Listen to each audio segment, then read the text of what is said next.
Oui, c'est le lait de maman que je te donne.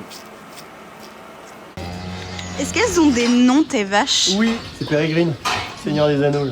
Salut Brut, je m'appelle Fiona, j'ai 28 ans et je suis stagiaire SIAP chez Nicolas. J'accueille Fiona là sur la ferme pour son année de stage et on est dans le Penthièvre, en Côte d'Armor, en Bretagne.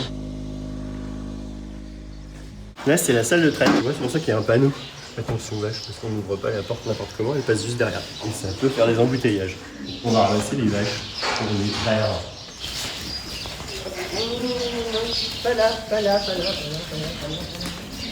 Elles t'écoutent bien, hein? Tu trouves? Ouais. Allez, c'est parti. Je traite 40 vaches. Et ce qui est plutôt pas forcément beaucoup. Moi je suis installé depuis 5 ans. J'ai eu un autre métier avant et je me suis reconverti. Donc j'ai dû repasser un diplôme agricole et je me suis installé derrière mes parents. Parce que mes parents arrivaient à la retraite et puis c'est quelque chose qui reste toujours dans le coin de la tête quand on est fils de paysan. Et ce que je produis, moi c'est du lait en filière longue, donc j'ai choisi l'agriculture biologique.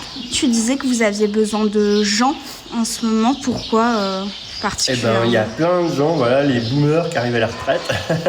Le fait est que la relève est pas là puisqu'on manque de gens pour reprendre les fermes, quoi.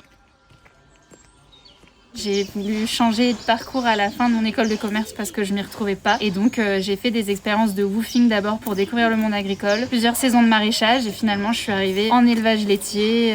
Le woofing c'est des expériences où on est logé et nourri dans des fermes. Donc il y a un site qui s'appelle Woof France qui répertorie toutes les fermes d'accueil. Et moi j'ai fait ça pendant plusieurs mois avant de me dire en fait c'est vraiment le monde agricole qui me parle.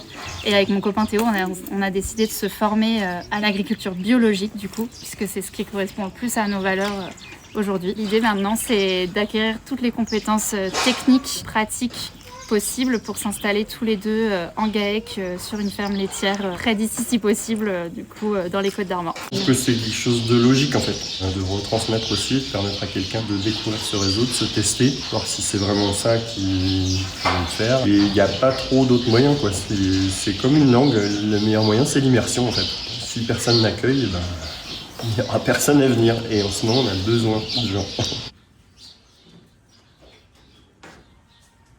On nettoie les trayons des vaches et le but c'est d'enlever toutes les impuretés, toutes les saletés qui peuvent rester sur les trayons.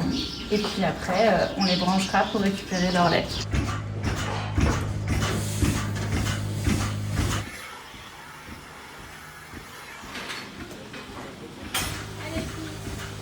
Donc là on est arrivé à la fin de traite et on commence à laver, on laisse pas les bouses s'accumuler. C'est pas très agréable. Et ben lui il a 3 jours, il est pas avec sa maman parce que sa maman elle a eu ce qu'on appelle une fièvre de lait, donc elle a eu un petit coup de mou et du coup j'ai dû prendre le relais, sinon en général je le laisse quelques jours avec sa maman. Bah alors petit chat. Oui c'est le lait de maman que je te donne. Attends, on passe par dessus. Coucou le v'là. Ah oui tu remues la queue, bah oui c'est bon quand même ce que je te donne. Eh, on a presque tout bu, on va te laisser tranquille. Ouais. Après tu vas avoir trop et après c'est ton estomac qui va pas arriver à tout digérer. Donc là Fiona elle est partie donner aux grandes et puis moi je vais continuer de nettoyer la salle de traite en fait.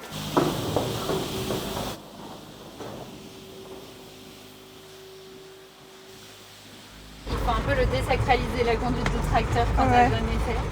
Tu vas voir, ça va faire un peu de bruit. Ok.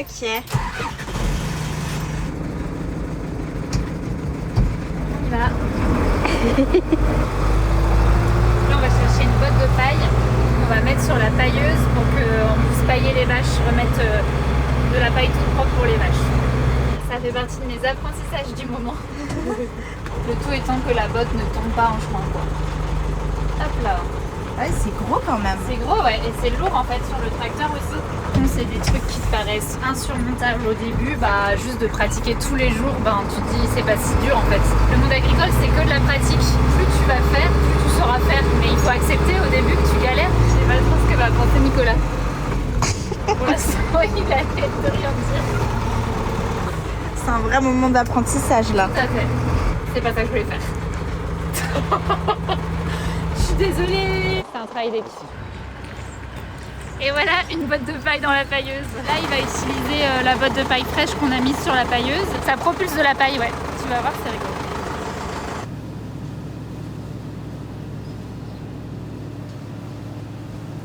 Et la formation, du coup, c'est toi qui la payes? Ouais, on peut être payé par France Travail pendant toute la durée de la formation. Et si jamais on n'a plus de droit au chômage, il y a la région Bretagne qui peut prendre le relais, soit en cours d'année, soit dès le début de l'année d'ailleurs. Et donc là, on a une indemnité région. Elle sera plus ou moins élevée selon voilà, nos autres ressources. Du coup, c'est pas des ressources énormes, mais au vu de tous les atouts de la formation, de toute la pratique, de tout ce dont on a parlé, c'est une année où on se dit c'est pas très grave de gagner un peu moins de sous et le but c'est quand même d'acquérir de l'expérience, quoi. C'est une année lourde de questionnements aussi. C'est pas anodin de faire le parcours à l'installation. On se remet beaucoup en question. Souvent, les non issus du milieu agricole, donc les NIMA comme moi, on rentre dans le monde agricole par la porte des valeurs éthiques, des valeurs morales. Mais après, il faut aussi réussir à ce que l'économique passe quand on prépare notre projet. Et donc des fois, c'est vraiment fatigant et épuisant physiquement, mais aussi moralement, de se poser beaucoup de questions. On a tous envie d'avoir un impact positif sur notre environnement, nos paysages, notre territoire, tout ce qui nous entoure, les animaux aussi qu'on élève. Ça, on veut tous faire bien.